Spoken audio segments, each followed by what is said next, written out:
Assalamualaikum warahmatullahi wabarakatuh. Waalaikumsalam warahmatullahi wabarakatuh. Bismillahirrahmanirrahim. Kembali jumpa dengan kami di Nilas Luhur. Ya. Kali ini kita lagi berdua ya Mas Tuying ya. Iya berdua. Ada Mas Tuying, ini lagi kayaknya pakaian lengkap dingin ya Mas Tuying ya. Iya Mas. Tadi siang hujan terus Mas. Hujan terus. Iya. Tapi kan ini kan nggak keluar. Oh keluar Tadi ya. keluar. Oh, kerja ya. Kerja. Baik. Selamat datang juga buat kawan-kawan yang baru mampir di channel kami ini. Semoga bisa menghibur juga ya Mas Tuying. Iya. Ini malam ini kita akan bahas tentang yang namanya raga sukma, Mas Tuying. Raga sukma, ada raga, ada sukma. Yang dinamakan raga sukma itu seperti apa sih Mas Tuying sebenarnya? Menurut dengan? Menurut saya sih kalau raga sukma tuh sukmanya di dalam manusia itu yang keluar Mas. Sukma Di dalam kita yang raganya itu keluar. Tentu kan maksudnya kalau kita lihat di umumnya di berbagai cerita literatur juga kan banyak orang-orang raga sukma itu erat kaitannya dengan laku spiritual, laku batin. Benar. Ya kan, seperti belajar ilmu kebatinan gitu. Itu hematnya bagusnya itu ada yang bimbing atau memang yang kadang-kadang fatal kan yang aku sendiri. Ya lebih bagusnya dia membimbing Mas. Kalau nggak ada yang bimbing bisa beresiko fatal. Risiko fatal ya. Berarti kalau misalnya si sukma itu keluar dari raga, artinya raga ini kosong ya. Berarti seperti dalam keadaan mati seperti itu ya. Iya. Tapi ya ada juga yang tahu lah itu bisa membentengi diri ada. Ada, dan sukma juga banyak macamnya ya. Iya. Ini untuk para memang yang tadi ya kita bahasnya tentang orang-orang yang baru belajar, apalagi nggak ada bimbingannya. Kadang-kadang ngalami raga sukma bahkan nggak tahu ini sukma lagi keluar. Iya, mau kemana? Bingung bentar. Cerita sedikit tentang pengalaman. Oh ya udah nggak apa-apa ya.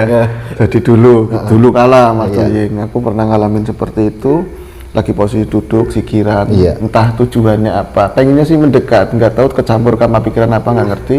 Tahu-tahu ada di luar, aku ngelihat diri sendiri lagi duduk begitu ya, lagi duduk, terus kemana-mana, ke sana-sana piang-piangan lah begitu, melihat semua pemandangan apa di sekeliling tempat tinggal. Dulu waktu aku di Kulon di Jakarta sana, terus timbul rasa takut, berarti aku ini keluar lah, di sana itu siapa?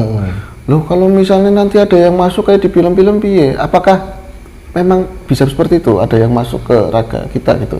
Ada Mas. Ya kalau mau itu kan harus ditutup dulu. Kalau misalnya sukma keluar, si raga harus ditutup dulu. Harus tahu kuncinya gimana. Kuncinya seperti apa ya? Jangan sampai tadi bisa dimasukin oleh jin atau ini. Pasti kalau dia pembimbingnya pasti dikasih tahu kalau mau keluar ini. Jadi biar si raga itu nggak ada yang masuk gitu. Biasanya kayak gitu loh. Berarti emang sangat fatal yang memang kalau nggak ada pembimbingnya ya. Kalau misalnya terjadinya jin masuk ke dalam tubuh kita saat kita raga sukma, kejadiannya seperti apa? Akan seperti apa Mas? Ya bisa mengakibatkan kalau yang jin yang masuk bisa jadi stres lah atau jadi gila lah gitu Mas. Paling gila. Tapi ada juga yang fatal Mas. Ada yang fatal. Yang sampai keluar. Entah. Oh iya katanya ada cerita tentang itu raga sukma yang sampai adanya sampai dikubur atau apa? Ada ceritanya kan gini Mas. Waktu itu kan dia itu lagi ngelakon apa gitu kan, ilmu apa? Gak ada pembimbing. Ada pembimbingnya, cuman dari pihak keluarganya itu nggak komunikasi, nggak ngomong. Kalau pintunya kalau ditutup jangan dibuka, tolong ya gitu. Hanya beberapa hari lah gitu. Paling 1 hari 2 hari, tapi jangan dibuka. Dia nggak ngomong. Tahu-tahu dari pihak keluarganya curiga. Kok ini anak nggak keluar, lagi ngapain gitu kan? Kok pintunya dikunci, tahu didobrak ya kan? Itu lagi tutup tapi nyender gini Mas. Itu loh posisinya nyender. Pas dideketin, kok ini nggak ada nafasnya, dan nyaji juga nggak ada gitu loh. Otomatis waktu itu kan zaman dulu itu kan nggak bawa ke rumah sakit. Iya, nggak ke dokter nggak ke dokter juga. Kan kalau ini udah nggak ada nyeri kan pasien udah meninggal lah, itu meninggal. Nah itu langsung dikubur. pas hari itu juga dikubur. Lah berapa hari, 3 hari kemudian si Sukma itu nyamperin ke gurunya itu loh, Mas. Gurunya apa? Oh, ke gurunya, kalau enggak ke Gurunya, saudara sepupuan. saudara sepupuan bilang, kok aku dikubur ragaku, ya langsung datang ke pihak keluarganya. Kok si ini kemana gitu kan, udah dikubur, udah meninggal. Enggak, dia masih hidup. Kok kenapa masih hidup? Ya dia lagi ngelakuin ilmu gitu, tentang ilmu. Kok nggak ngomong ya? Ya aku juga nggak tahu gitu kan. Nah tuh mau digali udah 3 hari kan, kalau 3 hari digali kan udah jadi bangkai busuk kan. Ya udah kalau udah ganti kayak gitu mau gimana lagi. Yang penting ikhlasin aja. Ikhlaskan ya. Iya gitu. Pertama kalau dicerita itu, kalau misalnya orang masih sendiri, masih enggak, maksudnya ya memang menyedihkan, miris, tapi kalau apalagi udah punya keluarga ya, ada anak ya, untungnya juga masih sendiri lah. Sendiri ya. Terus untuk si Sukma sendiri, apa itu nanti yang jadinya disebut Sukma Kelana atau apa ya gitu, apa gimana itu? Enggak, kembali lagi kepada ini ya. Iya. Yang penting ada prosesi ya. Saat dilakukan di kebatinan, Sukma apa yang keluar dari dalam lembaga? Jati diri, Mas. Jati diri berupa energi. Dan energi itu tempatnya di mana? Di dalam organ, di raga kita. Hati. Di hati. Saat energi hati keluar, dimasukin jin. Jin tambah kuat di hati ya. Iya. Kalau nggak ada yang bisa itu, dia menjadi menjadi amalatnya nggak terkontrol, menjadi seperti orang yang gila apa ya kan? Iya. Ya. Makanya ada satu sisi harus menguji di situ saat keluar. Berarti energi tadi letaknya ada di hati, yang keluar bentukan Sukma tadi ada di hati. Sebisa mungkin kalau ada yang bimbing juga ya Mas, bisa mengunci di bagian organ hati tadi ya, supaya ya makanya supaya nggak masuk ya. Jangan masuk itu loh, harus punya kuncinya gitu. Bila mungkin si Sukma itu bisa kan kembali lagi, si jin itu udah netap di situ ya. Udah netap. Akhirnya mengganggu untuk jalan kesananya ya. Iya, kedepannya itu loh Mas. Itu dari awal yang dikeluar di hati. Sukma itu banyak, organ tubuh itu banyak mempunyai, mempunyai nyawa masing-masing. Baik. Jadi kalau misalnya ada persepsi Sukma itu ya satu, sebenarnya itu banyak ragamnya ya. Ya saat kita meninggal, saat kita ditanyain para malaikat, yang menjawab adalah seluruh organ tubuh. Berarti seluruh organ tubuh itu mempunyai nyawa masing-masing. Mempunyai masing-masing, betul sekali. Masing-masing. Iya, itu salah satu jawaban. Mungkin kita di dalam syariat diterangkan, kalau nanti ditanya besok ya, kalau kita udah meninggal, yang jawab itu bukan mulut, tapi organ kita masing-masing digunakan untuk apa. Tadi setiap organ ada ya nyawanya masing-masing atau Sukma masing-masing, seperti itu ya. Oke Mas Tuying. Oh iya, ini siapa tahu tadi ada pertanyaan suara siapa gitu. Di seberang ada Mas Tommy. Iya. Ya kan mesti loh siapa, suara siapa, tapi udah familiar, mesti suara Mas Tommy. Dia lagi ada ngerjain sesuatu di seberang sana, nggak bisa ikutan di sini ya Mas Tuying. Iya. Oke. Lagi mantau kamera lah. Mantau kamera. Ceritanya lagi jadi kameramen. Iya. Mas Tuying. Iya. Ada pengalaman jenengan itu Raga Sukma, terus di sananya bertemu apa gitu, ada nggak? Kalau yang serem-serem mungkin, atau sesuatu yang kalau belum sih, belum sempat ke situ, belum sempat keluar lah, secara kasarnya belum sempat keluar. Ya gini, waktu gitu kan ya udah lama sih ya Mas, pengalamannya udah lama banget itu ya. Habis sholat malah sebelum sholat lagi mau sholat takbir gitu kan, terus ada sosok 4 orang di depan. Depan, belakang, kiri, kanan. Yang di depan pakainya itu ya kayak kiai lah gitulah. Bilang, ntar ikut saya gitu. Iya, tapi kan posisi aku mau sholat dulu. Mau sholat, udah selesai sholat, zikir, udah selesai, doa udah selesai, udah kita ngobrol, sharing, ngomong, emang mau kemana, kayak gitu kan. Udah ikut aja, gitu loh. Nah, terus? Ya aku mau ikut, bener mau ikut.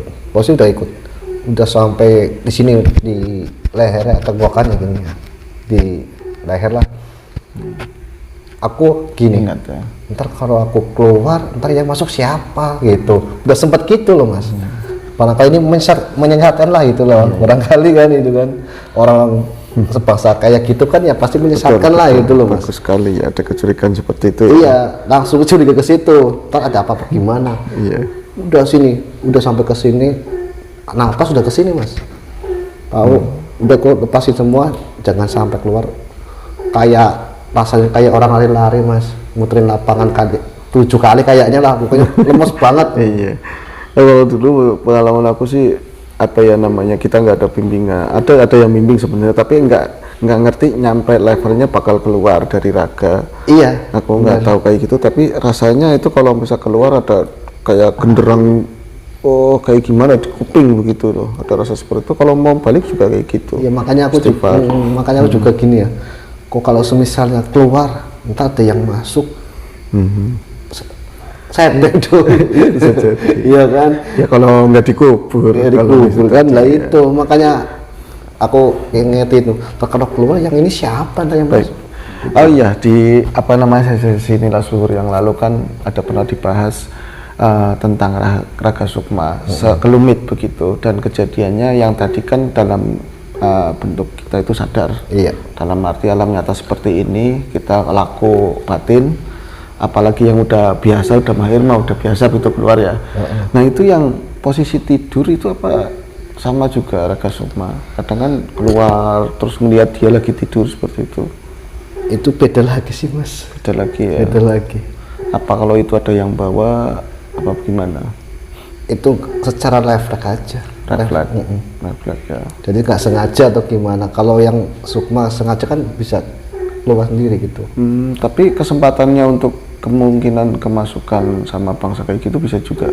Kalau itu kalau lagi tidur sih insya Allah ya enggak. Enggak ya, apalagi kita udah baca doa. Kadang ada saat kita tertidur, bangun tidur kita terlelap banget. Di dalam alam mimpi kita bermimpi, kita ada pertempuran lah, cara goib ya. Itu sukma yang bertempur, ya kan. Saat kita keluar tanpa sengaja saat tertidur, mungkin Bisa dia muntah darah ya. lakukan sebuah belajar suatu ilmu, nggak sengaja dia keluar mana-mana, pasti di sana berhabib ini siapa, tanpa kita sadari kita bertemu dengan mereka. Kalau misalnya gini, kadang ada cerita kan, tahu-tahu kita bangun tidur terus rasain capek, di sananya muntah, di dohirnya juga muntah darah begitu ya mas? Iya, bisa jadi. Bisa ya. Karena luka dalamnya, mungkin lawan kita lebih tinggi dari kita. Iya. Kita walaupun kita orang bisa, kita selalu mengukur kekuatan lawan. Emang kekuatan lawan lebih tinggi, kita berserah dengan bantuan sang Kholik. Benar. Insya Allah kita ada bantuan Ada petunjuk dari dari guru-guru kita, guru dohiri ya, guru gaib juga ya. Goib ada. Iya. Berarti kalau misalnya kejadian terfatal nyampe sukma itu di sana kalah, tewas lah seperti itu, berarti raga juga kena ya. Ya seperti kisah Mbak Uji, Mbak Nur, bisa raga sukma menendang apa, dia melayang kemana, dia kebentur, di dohir juga ada bekas seperti itu kan. Berarti memang ya benar seperti pembahasan awal, dua sisi ya, dohir batin selalu terkait seperti itu ya. Benar. Oke. Jadi ini sekelumit penjelasan tentang apa sih raga sukma. Tentu ini menurut pendapat kami di sini. Iya. Nah, tentu pengalaman teman-teman di sana juga berbeda ya. Ada yang sama, ada yang berbeda. Tapi yang kami rasakan ya seperti itu. Dan penjelasan tentang sukma-sukma yang lain, raga sukma itu sono banyak ya. Itu tadi yang biasanya ada yang bilang kayak orang bilang, sukmanya mau udah keisi jin semua itu. Bisa benar lagi. Susah ya. Tapi walaupun kayak gitu secara medis juga kita nggak bisa pungkiri ada ilmunya. Ya kita pendekatan. Cara kita persuasif ya. Ada ilmunya tetap. Walaupun dia sukma nggak ada, tapi kan alam pikir dia masih bekerja. Kita bisa pelan-pelan tapi akan membaik. Cuman terkadang kalau orang yang udah pernah ya istilah kata kena gangguan jiwa, kontrol emosinya dia nggak bisa ditahan. Kalau dia kontrol emosinya lepas, dia pasti oleng lagi. Iya. Jadi ada kecenderungan akan terulang kembali seperti yang itu. Jadi untuk pihak keluarga, bila mana memang ada keluarga yang pernah ngalamin seperti itu, kita lebih memahami ke mereka begitu ya, ke beliau tadi, supaya bisa menjaga emosinya terjaga gitu ya, jangan sampai lari ke sana, akan lebih rentan seperti itu. Ya untuk yang belajar kayak gitu ya, bukan karena depresi ya, beda lagi. Iya, berarti memang sangat hati-hati namanya kita bermain batin. Kalau memang kejadiannya memang harus ketundung, kan beda sama yang belajar. Ketundung itu ketibain Mas Tuying. Sama yang belajar tentu harus kita cari mursyid yang benar-benar yang bisa menjaga, mengarahkan dengan baik ya. Jangan sampai kejadian kayak tadi, tahu-tahu udah dikubur Mas Tuying. Nah itu. Nah ya kalau nggak busuk nggak apa-apa, ya kan, balik lagi repot. Nah, iya. Malah hidup tapi busuk dia, ya kan. Udah berfungsi lagi. Iya. Nah, ada pengalaman lain Mas Tuying? Nggak ada sih, udah itu. Mas Tommy, gimana Mas Tommy? Ya, cukup ya Mas Tommy ya? Ya, kita rasa tadi sedikit tentang, kita berbagi pengalaman, berbagi cerita tentang yang namanya Raga Sukma. Iya. Untuk teman-teman juga ada yang menggiati olah batin juga punya pengalaman yang berbeda gitu ya. Kita saling menghormati dan bukan untuk diperdebatkan yang seperti ini. Ini cuma pendapat begitu ya dari pengalaman kami. Iya, saling sharing. Oke, kami rasa cukup. Ini tentang bahasan Raga Sukma. Semoga ada hal baik yang kita sampaikan. Dan juga di musim hujan ini kita lagi-lagi mengingatkan untuk selalu menjaga kesehatan untuk kita sendiri dan keluarga. Semoga selalu dalam keadaan sehat, selalu mendapat yang terbaik dari yang paling baik. Oke, assalamualaikum warahmatullahi wabarakatuh. Waalaikumsalam warahmatullahi wabarakatuh.